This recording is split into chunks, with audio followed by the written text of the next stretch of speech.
Egypt, दुनिया की पहली बड़ी सुपर पावर फिरौन की सिटी। इसी इजिप्ट के बारे में आप सल्लल्लाहु अलैहि वसल्लम ने अपनी वफात से पहले ही क्लियरली बता दिया था कि तुम मुसलमान जरूर एक दिन इजिप्ट को फतह करोगे, लेकिन याद रखना जब तुम इजिप्ट को फतह करो तो वहां के आम लोगों के साथ नेकी से पेश आना, क्योंकि वो तुम्हारे रिश्तेदार हैं। नाउ आप सल्लल्लाहु अलैहि वसल्लम की वफात के कुछ ही अरसे बाद मुसलमानों ने उमर बिन खत्ताब की लीडरशिप में रोमन और पर्शियन एम्पायर को हराकर उनसे ये सारे इलाके फतह कर लिए। लेकिन जैसे ही मुसलमानों ने ये सारे इलाके फतह किए, अचानक यहाँ पर एक बहुत बड़ा मसला हुआ। इन नए इलाकों में एक बहुत ही खतरनाक बीमारी ताउन हर तरफ फैल गई, जिससे मुसलमानों की स्पीड तो खत्म हो ही गई, लेकिन इस बीमारी से मुसलमानों के सारे बड़े जनरल्स शहीद हो गए और नए जनरल्स को चांस मिला कि वो आगे आकर मुसलमानों को लीड कर सके। तो अब इन बड़े जनरल्स के शहीद होने की वजह से हजरत उमर ने इन इलाकों में नए जनरल्स लगाए और यहाँ पर मुसलमानों का आर्मी चीफ अमर बिन आस रज़ियल्लाहु अन्हु को बनाया। अमर बिन आस के आर्मी चीफ बनने के बाद आहिस्ता आहिस्ता ये बीमारी खत्म हो गई और जब हजरत उमर को मदीना में इसका पता चला तो वो खुद हालात को कंट्रोल करने के लिए मदीना से मुसलमानों की फौज की तरफ गए। लेकिन ऑफ कोर्स जाने से पहले उन्होंने मदीना और पूरे अरब का कंट्रोल हजरत अली रज़ियल्लाहु अन्हु के हवाले किया। मतलब ऑफ कोर्स अगर हजरत उमर को इस सफर में कुछ हो जाता तो ऑटोमेटिकली हजरत अली रज़ियल्लाहु अन्हु इस पूरी एम्पायर के नए खलीफा बन जाते। जैसे ही हजरत उमर सीरिया पहुंचे, वहां उनकी मुलाकात नए आर्मी चीफ अमर बिन आस से हुई और उन्होंने खलीफा उमर के सामने एक नया जबरदस्त प्लान रखा कि अब हमें रुकने के बजाय एक नई दुनिया की तरफ जाना चाहिए, इजिप्ट। और वही इजिप्ट ही क्यों, मुसलमान तो रोमन एम्पायर के कैपिटल की तरफ भी जा सकते थे, क्योंकि इजिप्ट कोई आम इलाका नहीं था और पिछले हजारों साल से इजिप्ट दुनिया के सबसे रिच इलाकों में से एक था, जिसकी ताकत को कुरान में भी बार बार एक्सप्लेन किया गया है। लेकिन आखिर इजिप्ट इतना पावरफुल बना कैसे? आज से 5000 साल पहले दुनिया के हालात कुछ ऐसे थे कि दुनिया की सबसे इंपॉर्टेंट चीज सिर्फ एक ही थी, पानी।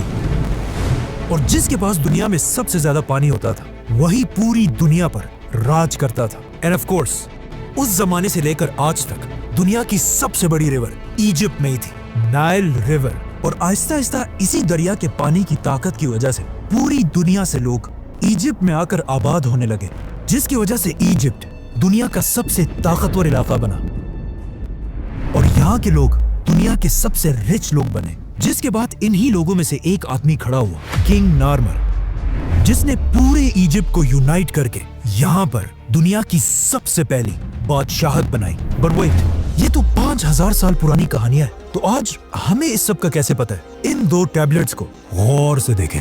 आज तक आपने जिंदगी में जितनी भी इजिप्शियन राइटिंग्स देखी हैं, उन सब में दुनिया की सबसे पुरानी इजिप्शियन राइटिंग्स यही दो टैबलेट्स हैं, जिसमें किंग नार्मर को क्लियरली देखा जा सकता है।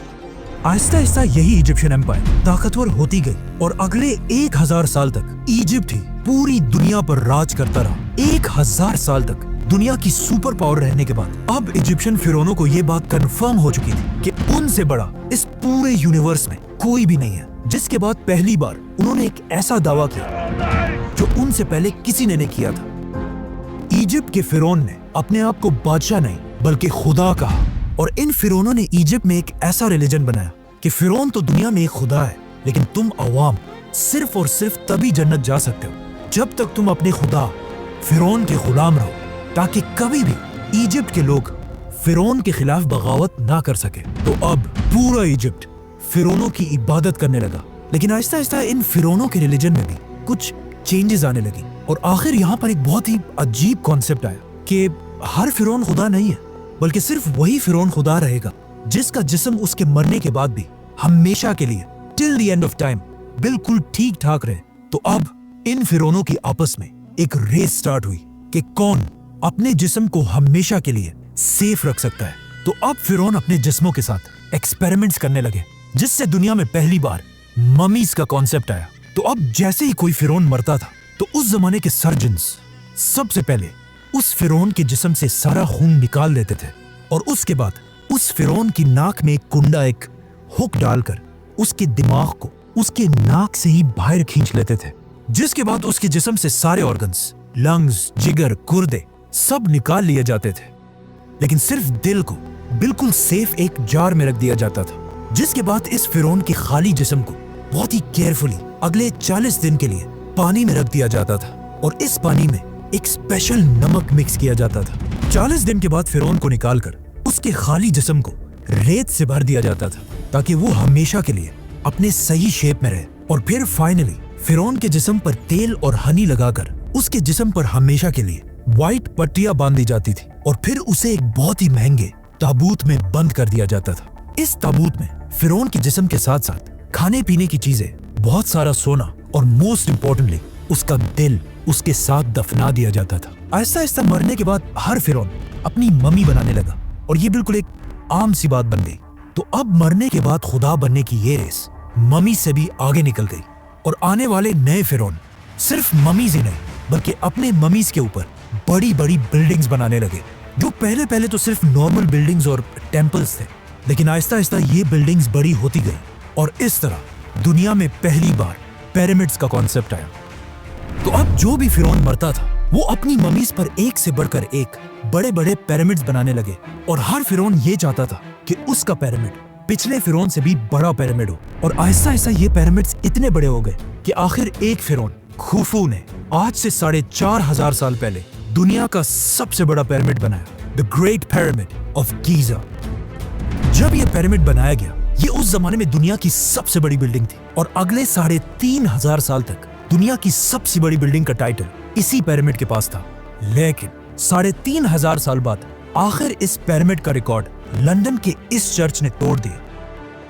लेकिन ये चर्च भी ज्यादा अरसा अपनी जगह पर खड़ा नहीं रह सका, और इसके गिरते ही पिरामिड दोबारा दुनिया की सबसे बड़ी बिल्डिंग बनी। लेकिन आने वाले वक्तों में आईफल टावर और बाकी बिल्डिंग्स ने पिरामिड्स का ये रिकॉर्ड तोड़ दिया। आज दुनिया की सबसे बड़ी बिल्डिंग बुर्जुल खलीफा है, we all know that, जिसकी हाइट तो सबसे ज्यादा है, लेकिन वजन के हिसाब से अगर 12 बुर्ज खलीफा को मिला लिया जाए तब भी ये एक पिरामिड ज्यादा भारी है। मतलब ये पिरामिड इतना बड़ा है कि इस पिरामिड के अंदर 2000 बड़ी बड़ी ट्रक्स आसानी से पार्क की जा सकती है। नाउ सारे फिरौन ये पिरामिड्स तो बना ही रहे थे, लेकिन इन पिरामिड्स को बनाते हुए उन्हें इस बात का पता नहीं चला कि इनको बनाने के लिए बहुत ज्यादा पैसा खर्च होता था। इसीलिए ये पिरामिड आज दुनिया का सबसे बड़ा पिरामिड है, और इस पिरामिड के बाद आने वाले पिरामिड्स का साइज आहिस्ता आहिस्ता छोटा होने लगा। और सिर्फ पिरामिड्स ही नहीं, बल्कि इन पिरामिड्स की वजह से पूरी इजिप्ट की इकोनॉमी भी कमजोर होने लगी, और हजारों साल में पहली दफा ऐसा लग रहा था कि फाइनली इजिप्ट अपने सुपर पावर होने का टाइटल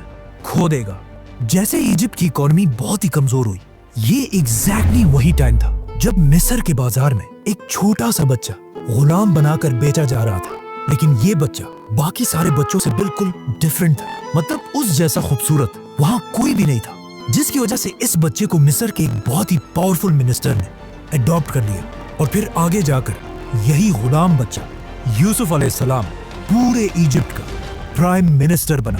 यूसुफ अलैहिस्सलाम ने बादशाह के साथ मिलकर इजिप्ट की पूरी इकोनॉमी को कंट्रोल किया, और वो इजिप्ट जो इससे पहले बिल्कुल टूटने वाला था, दोबारा उसे एक सुपर पावर बनाया।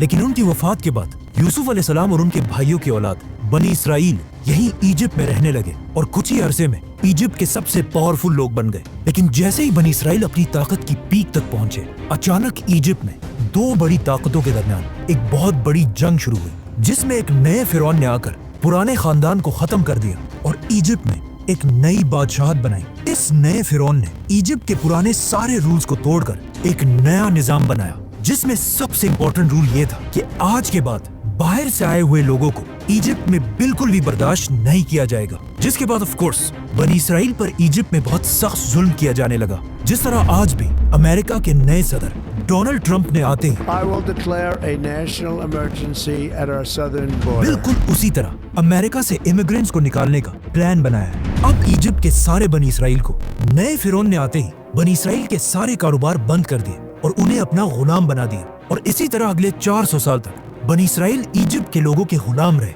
लेकिन इन 400 सालों में बनी इसराइल के दिलों में सिर्फ एक ही उम्मीद थी कि एक दिन जरूर उनका एक पैगंबर आएगा जो उन्हें इस सख्त गुलामी से निकालकर आजाद कर देगा।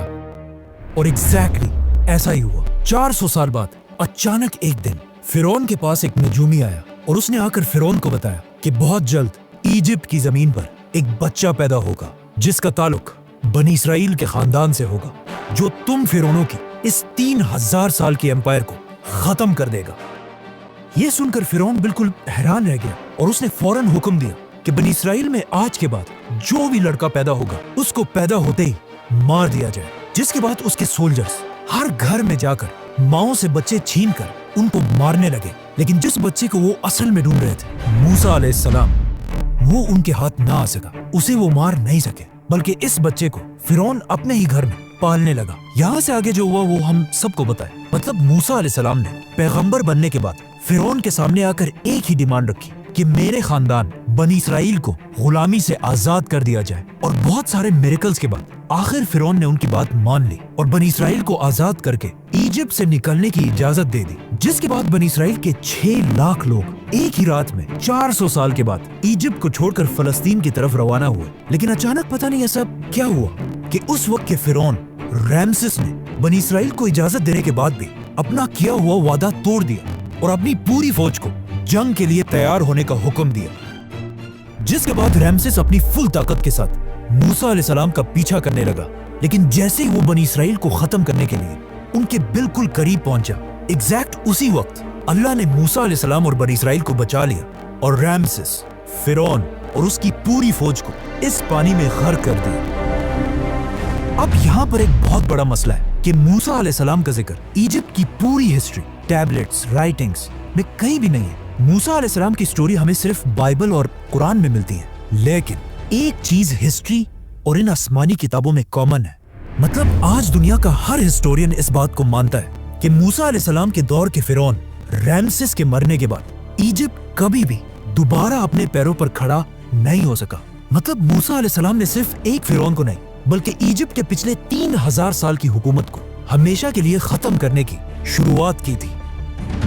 रैमसेस इजिप्ट का आखिरी बड़ा फिरौन था जिसने अपने आप को और अपनी पूरी फौज को अपने गुरूर की वजह से खत्म कर दिया था। जिसके बाद पूरी दुनिया को यह समझ आ गई कि फिरौन कोई खुदा नहीं बल्कि सिर्फ एक आम इंसान है। जिसके बाद यहाँ से पहली दफा इजिप्ट अपना सुपर पावर का टाइटल आहिस्ता आहिस्ता खोने लगा और यहाँ के हालात इतने खराब हुए कि आज तक इस दौर को डार्क एजेस के नाम से याद किया जाता है।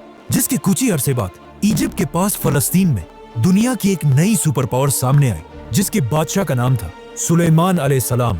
इसी तरह आने वाले वक्तों में इजिप्ट की ताकत कमजोर होती गई और इतनी कमजोर हुई कि बहुत सारी एम्पायर्स ने यहाँ पर हमला करके इसे फतह किया, जिनमें से एक बादशाह का नाम था अलेक्जेंडर द ग्रेट। लेकिन अलेक्जेंडर द ग्रेट की एम्पायर के बाद फाइनली एक नई super power the great Roman empire ने आखिर इजिप्ट को फुल ताकत के साथ फतह किया और अगले 600 साल तक रोमन एम्पायर ही इजिप्ट पर राज करती रही और कोई भी उनसे इजिप्ट छीन नहीं सका। लेकिन अब फाइनली 600 साल के बाद रसूलुल्लाह सल्लल्लाहु अलैहि वसल्लम की हदीस के पूरे होने का टाइम आ चुका था और मुसलमान उमर बिन खत्ताब की खिलाफत में रोमन एम्पायर से इजिप्ट छीनने के लिए उसके दरवाजे पर खड़े थे। सब्सक्राइब।